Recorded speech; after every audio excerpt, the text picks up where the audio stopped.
Welcome to Jessy's kitchen. Hi friends, நம்ம இன்னைக்கு ஓணம் ஸ்பெஷலாக நல்ல சாஃப்டாக ஜூஸியான இலை அடை தாங்க செய்ய போகிறோம்.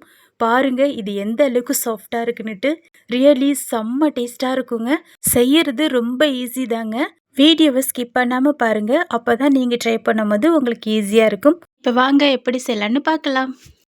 ஃபஸ்ட்டு ஒரு பவுலில் 1 கப்பு பொடி பண்ணின வெல்லத்தை சேர்த்துக்கலாம். இது கூடவே 1 கப்பு வெல்லத்துக்கு 1/2 கப்பு தண்ணி சேர்த்துக்கலாங்க. இப்போ ஒரு ஸ்பூன் வைத்து இது போல் நல்லா நம்ம மிக்ஸ் பண்ணிக்கலாம்.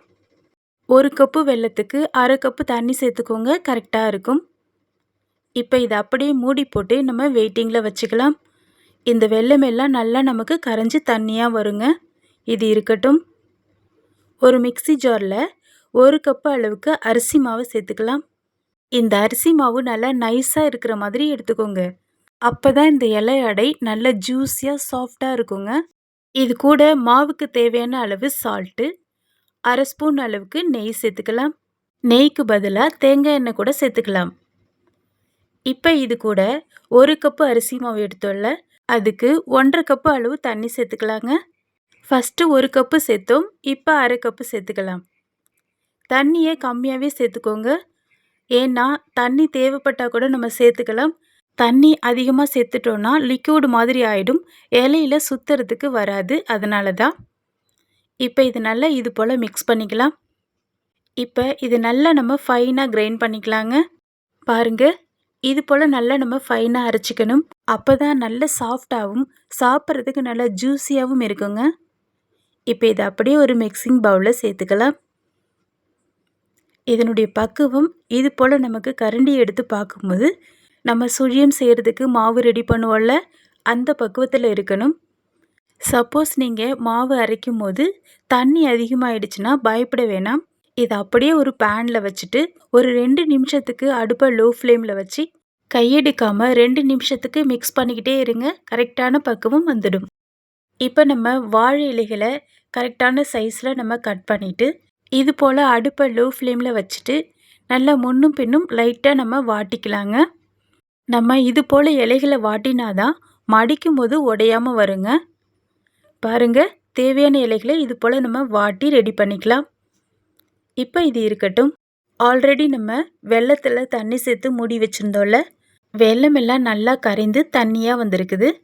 சப்போஸ் 1-2 கட்டிகள் இருந்தால் கூட உடச்சி விட்டு நல்லா இது போல் வடித்து எடுத்துக்கலாம். இப்போ ஒரு பேன் அடுப்பில் வைத்துட்டு அது கூட இந்த வெல்லத்தண்ணியை சேர்த்துக்கலாங்க. இந்த வெல்லத்தண்ணி நல்லா ஒரு கொதி வரும் வரை நல்லா இது போல் மிக்ஸ் பண்ணிக்கிட்டே இருக்கலாங்க. சப்போஸ் நீங்கள் எடுத்துருக்கிற வெல்லத்தில் தூசு மண் எதுவும் இல்லைன்னா டைரெக்டாகவே சேர்த்துக்கலாம்.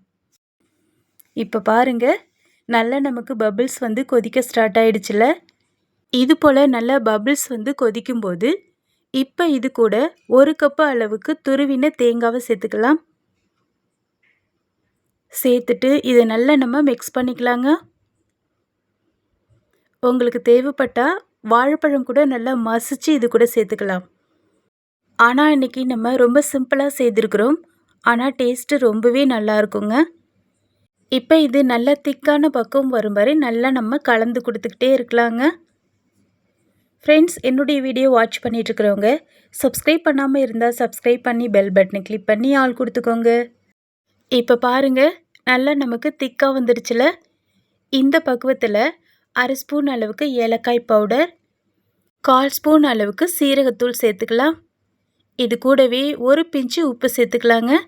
அப்போ தான் இனிப்பு சுவை நல்லா பர்ஃபெக்டாக கிடைக்கும். இப்போ இதை நல்லா நம்ம மிக்ஸ் பண்ணிக்கலாம். 1/4 ஸ்பூன் அளவுக்கு சீரகத்தூள் சேர்த்துக்கோங்க. ஏன்னா நம்ம தேங்காய் சேர்த்துருக்குறோம். சம்டைம்ஸ் நெஞ்சு மேலே இருக்கும், அதனால் சீரகத்தூள் சேர்க்கும்போது அந்த ப்ராப்ளம் இருக்காதுங்க. இப்போ பாருங்கள், நல்லா திக்காயிடுச்சுல. இந்த பக்குவத்தில் அடுப்பை ஆஃப் பண்ணி விட்டுக்கலாம். அப்போ தான் இது ஆறும்போது இன்னமும் கொஞ்சம் திக்காக வருங்க. இப்போ நமக்கு பூரணம் ரெடி ஆயிடுச்சு. இது இருக்கட்டும். இப்போ நம்ம ஒரு பாத்திரத்தில் 2 கிளாஸ் அளவு தண்ணி வச்சுட்டு அது மேலே ஸ்டாண்டு, அப்படி இல்லைன்னா இது போல் கிண்ணம் வச்சுக்கலாம். இப்போ எந்த பிளேட்டில் அவிக்க போகிறோமோ அந்த பிளேட்டில் வாழை இலைகளை அரேஞ்ச் பண்ணி இது மேலே இது போல் வச்சுட்டு இதை அப்படியே மூடி போட்டு நல்லா ஸ்ட்ரீம் பண்ணிக்கலாம். அடுப்பை லோ ஃப்ளேமில் வச்சுக்கோங்க. இது இருக்கட்டும். இப்போ ஒரு பிளேட்டில் ரெடி பண்ணி வைத்த வாழை இலையை வச்சுட்டு ஆல்ரெடி மிக்ஸ் பண்ணி வைத்திருந்தோம்ல அந்த மாவுலேருந்து ஒரு கரண்டியை எடுத்து இதில் சேர்த்து இதை நல்லா நம்ம இது போல் சுற்றி விட்டுக்கலாம். நல்லா இது போல் மெல்லிஸாக ரெடி பண்ணிக்கோங்க. அப்போ தான் இந்த இலை அடை சாப்பிட்றதுக்கு நல்ல சாஃப்டாக ஜூஸியாக இருக்குங்க. இப்போ இது மேலே ரெடி பண்ணி வைத்த பூரணத்தை இது போல் சேர்த்துக்கலாம். நல்லா இது போல் பரப்பி விட்ட மாதிரி சேர்த்துக்கோங்க. இப்போ நம்ம இதை அழகாக நம்ம இது போல் மடித்து விட்டுக்கலாம். ஃபஸ்ட்டு நம்ம இதை க்ளோஸ் பண்ணிக்கணும். இப்போ பாருங்கள், நான் எப்படி செய்கிறேனோ அதே போல் செய்யுங்க. அப்போ தான் இந்த மாவு லீக் ஆகாமல் இருக்கும். ஃபஸ்ட்டு இது போல் மடிச்சுக்கணும். நம்ம 3 கார்னரையுமே ஈவனாக நம்ம இது போல் மடக்கி விட்டுக்கணுங்க.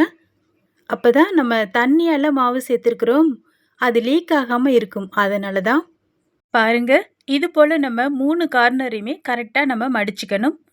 இப்போ ஆல்ரெடி நம்ம ஸ்ட்ரீம் பண்ணி வச்சுருக்குறோம்ல அந்த பிளேட் மேலே இது போல் 2 வாழை இலைகளும் தண்டுகளை சேர்த்துக்கலாம். இப்போ இது மேலே நம்ம இதை வச்சுக்கலாங்க. நம்ம இந்த இலையில தோசை மாவு பக்குவத்தில் தான் ஊற்றிருக்கிறோம். அதனால நம்ம அப்படியே வச்சோம்னா லீக் ஆகுங்க. இது போல் ஸ்ட்ரீம் பண்ணிவிட்டு பிறகு நம்ம வைக்கும் போது அந்த ஹீட்டில் வச்ச உடனே கொஞ்சம் கிரிப்பாக பிடிச்சிக்கும். அதனால ஸ்ட்ரீம் பண்ணி வச்சுக்கோங்க. இதே போல் இது மேலே ஒரு 2 பீஸ் இது போல் வச்சுட்டு பிறகு மறுபடியும் இது போல் ஒரு ஸ்டிக் வச்சுட்டு அது மேலே 2 வச்சுக்கலாம். அப்போ தான் நம்ம மேலே மேலே வைக்கும்போது அழுத்தம் கொடுத்து ஒன்றோடு ஒன்று ஒட்டாமல் இருக்குங்க. இது போல் நம்ம எல்லாத்தையுமே ரெடி பண்ணி அரேஞ்ச் பண்ணிவிட்டு இப்போ நம்ம இதை அப்படியே ஒரு மூடி போட்டு 10 நிமிஷத்துக்கு நல்லா ஸ்ட்ரீம் பண்ணிக்கலாம். 10 நிமிஷத்துக்கு பிறகு நம்ம ஓப்பன் பண்ணி பார்க்கலாம். பாருங்கள், இலையோட கலர் நல்லாவே மாறி இருக்குது. இப்போ இது நல்லா சூடாக இருக்குங்க. இது நல்லா ஆறின பிறகு இப்போ நம்ம எடுத்து பார்க்கலாம். பாருங்கள், இது போல் நல்லா பொறுமையாக எடுக்கணும். அதே போல் இது நல்லா ஆறின பிறகு எடுக்கணுங்க. அப்போ தான் உடையாமல் வரும். அவ்வளோதாங்க. இது எந்த அளவுக்கு சாஃப்டாக இருக்குன்னு உங்களுக்கு நான் காமிக்கிறேன். இது போல் நம்ம கட் பண்ணிக்கலாம். இப்போ நான் எடுத்து காமிக்கிறேன் பாருங்கள். பாருங்கள், கொஞ்சம் கூட உடையாமல் சூப்பராக நமக்கு எடுக்க வருது. அவ்வளோதாங்க. பார்க்குறதுக்கே சூப்பராக இருக்குல்ல. இதை அப்படியே எடுத்து இது போல் சாப்பிட்டோன்னா ரியலி ஃப்ரெண்ட்ஸ் நல்ல சாஃப்டாக ஜூஸியாக சூப்பராக இருக்குதுங்க. இந்த ஓணம் பண்டிகைக்கு ஸ்பெஷலாக இந்த ரெசிபியை மிஸ் பண்ணாமல் ட்ரை பண்ணுங்கள். ஈவினிங் டைமில் ஸ்நாக்ஸாக கூட செய்து கொடுக்கலாங்க. இது போல் இன்னும் நிறைய வீடியோக்கள் பார்க்குறதுக்கு என்னுடைய லிங்க்கை ஓப்பன் பண்ணி தேவையான வீடியோக்கள் பார்த்து செய்து சாப்பிட்டு என்ஜாய் பண்ணுங்கள். இதுவரை என்னுடைய வீடியோவை பொறுமையாக வாட்ச் பண்ணவங்களுக்கு ரொம்ப தேங்க்ஸ். இப்போ வீடியோ பார்த்துட்டு இருக்கிறவங்க சப்ஸ்கிரைப் பண்ணாமல் இருந்தால் சப்ஸ்கிரைப் பண்ணி பெல் பட்டனை கிளிக் பண்ணி ஆள் கொடுத்துக்கோங்க. Okay friends, thank you. நெக்ஸ்ட் வீடியோவில் பார்க்கலாம். பாய்.